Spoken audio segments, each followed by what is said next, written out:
Hello friends, welcome to angel place vlogs. இன்றைக்கி நம்ம என்ன பார்க்க போகிறோம் பார்த்தீங்கன்னா, எஸ்டர்டே வந்து நம்ம வீடியோ போட்டிருந்தோம். பாப்பாவோட பர்த்டே விலாக் போட்டிருந்தேன். இது என்னென்னு பார்த்தீங்கன்னா, பர்த்டே வந்து நாங்கள் பீச் ஓரத்தில் தான் செலிப்ரேட் பண்ணோம். அங்கேயே சமைச்சு அங்கேயே நல்லா கேக்லாம் கட் பண்ணிவிட்டு நல்லா என்ஜாய் பண்ணோம். பர்த்டே கேக்லாம் கட் பண்ணுறதுக்கு முன்னாடி வந்து நாங்கள் அடுப்புலாம் தயார் பண்ண ஆரம்பிச்சிட்டோம். எனக்கு பிரியாணி பண்ணணும். பிரியாணி, முட்டை, ரைத்தா வச்சுட்டு அப்படியே பனங்கிழங்குலாம் கொண்டு போயிருந்தோம். அப்படியே வேக வச்சு சாப்பிட்டோம். ஃபஸ்ட்டு வந்து கேக் கட் பண்ணிவிட்டு நல்லா சாப்பிட்டு பசங்களை எல்லாரையும் விளாட விட்டாச்சு. சின்ன பிள்ளைகளெல்லாம் பார்க்குறதுக்கு நம்ம பெரிய பசங்க மற்றும் பெரியவங்க கொஞ்சம் பேர்லாம் போய் பார்த்துக்கிட்டாங்க. நாங்கள் கொஞ்சம் பேர் வந்து சமைக்க ஆரம்பிச்சிட்டோம். அடுப்பெல்லாம் ரெடி பண்ணிவிட்டு பிரியாணி செஞ்சிடலாம் அப்படின்னு சொல்லிட்டு இன்னும் 5 கிலோ சிக்கனும் 5 கிலோ ரைஸுக்கு வந்து நாங்கள் பிரியாணி செய்ய ஆரம்பிச்சிட்டோம். ஃபஸ்ட்டு வந்து எல்லாம் அங்கனக்குலாம் எல்லாமே இருந்தது. விறகுமே தேட வேண்டிய அவசியம் இல்லை. நாங்கள் பீச் ஓரத்தில் நிறையா விறகுகள் நிறையா கிடந்தது, மரங்கள் இருந்ததுனால. நல்லா ஃபஸ்ட்டு வந்து மருமகள் வந்து அடுப்பு பற்ற வச்சாச்சு. வச்சுட்டு பிரியாணி பாத்திரத்தை அடுப்பில் வச்சுட்டு ஃபஸ்ட்டு தேங்காய் எண்ணெய் ஊற்றியாச்சு. தேங்காய் எண்ணெய் வந்து ஒரு 1/4 லிட்ரு. நான் வீட்டில் பிரியாணி பண்ணும்போது தேங்காய் எண்ணெய், நெய் இது 2ல் மட்டும்தான் பண்ணுவேன். ஆனால் இன்றைக்கி நம்ம நிறையா பண்ணுறதுனால நாங்கள் இன்றைக்கி வந்து ரீஃபைண்ட் ஆயிலுமே சேர்த்துக்கிட்டோம். ஃபஸ்ட்டு 1/2 லிட்டர் தேங்காய் எண்ணெய், ஒரு 1/4 லிட்டர் நெய் சேர்த்துக்கிட்டோம். இன்னும் ஒரு 100 கிராம் நெய் வந்து தனியாக நான் எடுத்து வச்சுருந்தேன். நான் 3/4 லிட்டர்கிட்ட நெய் வாங்கினோம். பட் வந்து கம்மியாக தான் சேர்த்தோம். அதுக்கப்புறமா ஒரு 1/2 லிட்டர் அளவுக்கு ரீஃபைண்ட் ஆயில், அதாவது சன்ஃப்ளவர் ஆயில் வந்து நம்ம சேர்த்தாச்சு. இது வந்து வாசனை இல்லாத எண்ணெயாக தான் நல்லாயிருக்கும். அதனால் நம்ம சன்ஃப்ளவர் ஆயில் சேர்த்துருக்கோம். சேர்த்துட்டு எண்ணெய் நல்லா சூடானதுக்கப்புறமாட்டு நம்ம பிரிஞ்சி இலை, அப்புறம் பட்டை, கிராம்பு, அப்புறம் நட்சத்திர மொக்கு, ஏலக்காய் இது எல்லாமே சேர்த்தாச்சு. பிரியாணி இலை வந்து, அதாவது ரம்ப இலை வந்து கொண்டு போக மறந்துட்டேன். அங்கேயுமே லோக்கலில் கிடைக்கல.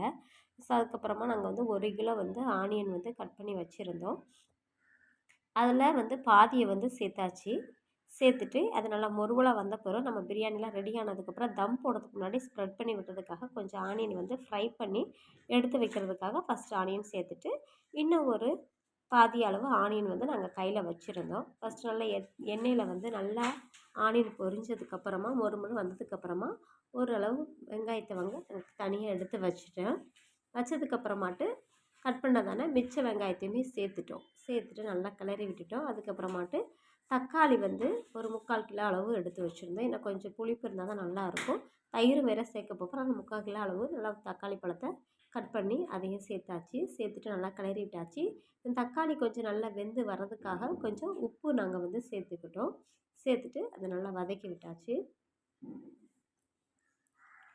இதுக்கு வந்து இஞ்சி பூண்டு பேஸ்ட் என்னென்னு பார்த்தீங்கன்னா, இஞ்சி ஒரு 50 கிராம், பூண்டு ஒரு 50 கிராம் சேர்த்து மொத்தம் 100 கிராம் வந்து இஞ்சி பூண்டு பேஸ்ட் வந்து அரைச்சி எடுத்து வச்சுருந்தோம். இப்போ பாருங்கள், தக்காளிலாம் நல்லா வந்து வதங்கிருச்சு. பார்த்தாலே தெரியும், எண்ணெய் வந்து பிரிஞ்சு வர ஆரம்பிச்சிருச்சு. இந்த ஸ்டேஜில் வந்து நாம் வந்து இஞ்சி பூண்டை இப்போ தான் சேர்க்கணும். ஏன்னா எண்ணெய் பிரிஞ்சு வர்றதுக்கு முன்னாடியே நம்ம இஞ்சி பூண்டை வந்து சேர்த்துட்டோம்னா அது வந்து பாத்திரத்தில் ஒட்ட ஆரம்பிக்கும். ஆனால் எங்களுக்கு இப்போவே வந்து ஒட்டிச்சு. ஏன்னா விறகடுப்பில் பண்ணுறதுனால தீ கொஞ்சம் ஹெவியாக வந்துகிட்டே இருந்தது. அது காற்று இந்த பக்கம் கடல் காற்று அதிகமாக அடித்ததுனால ஒன் சைடாகவும் தீ வந்துச்சு. அதுக்கப்புறம் பனவோலை ஒரு பக்கம் வந்து மறைச்சி விட்டோம். இஞ்சி பூண்டை சேர்த்து நல்லா வதக்கினதுக்கப்புறமா கட் பண்ணி வச்சதான புதினா இலை, கொத்தமல்லி தழை, அது கூடவே பச்சை மிளகா ஒரு 5, 6 பச்சை மிளகா சேர்த்தோம். ஏன்னா குழந்தைங்க அதிகமாக இருந்ததுனால காரமாயிடக்கூடாது அப்படிங்கிறதுக்காக காரம் எல்லாமே நாங்கள் கம்மியாகவே பண்ணி சேர்த்துட்டு அதையும் நல்லா வதக்கி விட்டாச்சு. இப்போ கடைசி என்னென்னு பார்த்தீங்கன்னா, வதக்கிறதுக்காக நம்ம வந்து புளிப்பு இன்னும் கொஞ்சம் நல்லா எடுத்து கொடுத்தா தான் பிரியாணி டேஸ்ட்டாக இருக்கும். அதுக்காக ஒரு 1/4 லிட்டர் அளவு தயிர் சேர்த்துட்டோம். தயிர் சேர்த்துட்டு அதையும் நல்லா கிளறி விட்டாச்சு. இது ஃபேமிலியோடு பண்ணுறது. நம்ம வீட்டில் என்ன வகை வகையாக சமைச்சு சாப்பிட்டாலும் ஃபேமிலி எல்லாம் ஒத்துமையாக இருந்து பண்ணி சாப்பிட்றது வந்து ரொம்பவே நல்லாயிருக்கும். அதனால் இது வந்து இவங்களுக்கு ஹாப்பியாக இருந்துச்சு. இப்போ வந்து மசாலா பொருட்கள் என்னென்னு பார்த்தீங்கன்னா, சீரகத்தூள் வந்து ஒரு 25 கிராம், மல்லித்தூள் ஒரு 25 கிராம் சேர்த்தோம். அதுக்கப்புறமா தனி மிளகாய்த்தூள், காஷ்மீரி சில்லி பவுட்ரு வந்து லோக்கல் எங்களுக்கு கிடைக்கல. ஸோ வந்து தனி மிளகாய்த்தூள் தான் சேர்த்தோம். அதை வந்து ஒரு 25 கிராம் தான் சேர்த்தோம். ஏன்னா வந்து காரமாயிடக்கூடாது அப்படிங்கிறதுக்காகவே நாங்கள் கொஞ்சம் பார்த்தே தான் பண்ணிக்கிட்டு இருந்தோம். ஏன்னா அடுப்பு பக்கத்து எங்களால் கிளறணும். ஃபஸ்ட்டு வந்து மருமக கிளறி விட்டுருந்தேன். அப்புறம் ரொம்ப ஹீட் அதிகமானதுனால தம்பி வந்து கிளறி விட்டுட்டோம்னா. அப்புறம் மிளகாய்த்தூளும் சேர்த்தாச்சு. நாங்கள் இதுக்கு அதிகமாக என்னென்னு பார்த்தீங்கன்னா, பிரியாணி மசாலா தான் சேர்த்தேன். நான் வீட்டில் செய்யும்போது வந்து பிரியாணி மசாலா கம்மியாக தான் சேர்ப்பேன். மேக்ஸிமம் மசாலா வறுத்தே சேர்த்துருவேன். ஏன்னா நாங்கள் பாப்பா 3 பேருனால கம்மியாக செய்கிறதுனால நான் அப்படி செய்வேன். இது அதிக பேருக்கு செய்கிறதுனால ஒரு 100 கிராம் அளவுக்கு ஆச்சி பிரியாணி மசாலாவை சேர்த்தாச்சு. சேர்த்துட்டு மசாலா எல்லாம் பச்சை வாடை போனோடனே நல்லா கிளறி விட்டோம். இது வந்து டக்கு டக்குன்னு வந்து தீ அதிகமானதுனால கொஞ்சம் வந்து ஒட்ட ஆரம்பிச்சிச்சு. அதனால் நாங்கள் சிக்கனை சேர்த்தாச்சு. 5 கிலோ சிக்கனை நல்லா கழுவி சுத்தம் பண்ணி எடுத்து வச்சுருந்தோம். இந்த சிக்கனையும் இதோட சேர்த்துட்டோம். சேர்த்துட்டு நல்லா கிளறி விட்டாச்சு. இப்போ நான் வந்து 5 கிலோ வந்து அரிசி எடுத்திருந்தேன். அதாவது நாங்கள் ஒரு பானை அளவு வச்சுருந்தோம். அந்த பானைக்கு வந்து ஒரு பானை அரிசி இருந்தது, 5 கிலோ ரைஸு. அதுக்கு வந்து ஒரு 4 மடங்கு தண்ணி. அதில் வந்து ஃபஸ்ட்டு ஒரு மடங்கு தண்ணி, ஒரு பானை அளவு தண்ணியை வந்து நாங்கள் கறி வெந்துட்டுருக்கும்போதே வந்து சேர்த்துட்டோம். சேர்த்துட்டு கறி நல்லா வேக விடுறதுக்காக ஒரு பானை தண்ணி சேர்த்தாச்சு. சேர்த்துட்டு கறி வந்து கொஞ்சம் நல்லா வெந்ததுக்கப்புறமேட்டு நாங்கள் மிச்ச தண்ணியை சேர்க்க ஆரம்பிச்சிட்டோம். ஏன்னா நம்மளுக்கு சிக்கன்லேருந்து தண்ணி வரும். எனக்கு அந்த தண்ணி கூடவே கொஞ்சம் அதிகமாக தான் இருந்துச்சு எங்களுக்கு. பட் நாங்கள் சேர்த்துட்டோம் தெரியாமல் 4 மடங்கு. ஒரு 3 பங்கு சேர்த்துருந்தா கரெக்டாக இருந்திருக்கும்.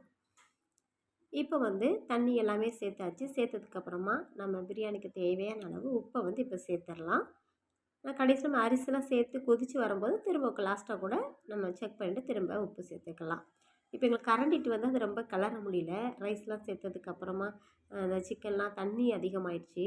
அப்போ கிளற வாய்ப்பு இருக்காது அரிசி சேர்த்துட்டு அப்படிங்கிறதுக்காக வந்து நாங்கள் வந்து எங்கள் அண்ணா போய் வந்து மட்டை வெட்டி கொண்டு வந்தாங்க. அந்த வடலி எல்லாமே பனைமரம் பக்கத்தில் இருந்ததுனால ஒரு சின்ன மட்டை வெட்டி அதை செதுக்கி கொடுத்தாங்க. கிளறதுக்கு வசதியாக இருக்குங்கிறதுக்காக. இப்போ நல்லா கொதிச்சுட்டு ஃப்ளேவர் நல்லா வர ஆரம்பிச்சிட்டு இப்போ வந்து அரிசியை வந்து சேர்த்தாச்சு. இது வந்து நாங்கள் நார்மல் வீட்டில் ஆக்குற அரிசி தான் சேர்த்தோம். பாஸ்மதி ரைஸில் பண்ணலை. அதனால தான் நாங்கள் தண்ணி அளவும் கொஞ்சம் கூட்டி வச்சோம். நீங்கள் பாஸ்மதி அரிசியாக இருந்தனா தண்ணி வந்து அதிகம் சேர்க்க தேவையில்லை. இப்போ அரிசியெல்லாம் சேர்த்துட்டு அப்படியே மட்டையை விட்டு நான் தான் கொஞ்சம் கிளறி விட்டேன். கிளறி விட்டுட்டு திரும்ப நாங்கள் வந்து வேக விட்டுட்டோம். பிரியாணி வந்து அடுப்பில் பண்ணுறதுனால ஓரளவு சீக்கிரமே வெந்துருச்சு.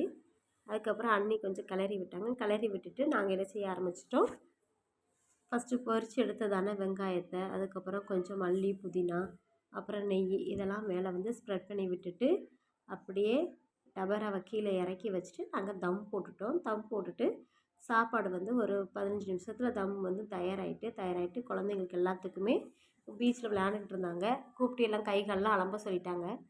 எல்லாம் அலம்பிட்டு சாப்பிட்டோம். ஃபேமிலியாக சாப்பிடும்போது ரொம்ப ஹாப்பியாக இருந்துச்சு. நாங்களும் கூட அம்மா வீட்லேயுமே எங்கள் சித்தி வீட்டில் அடிக்கடி சமைச்சு மொத்தமாக சாப்பிடுவோம்.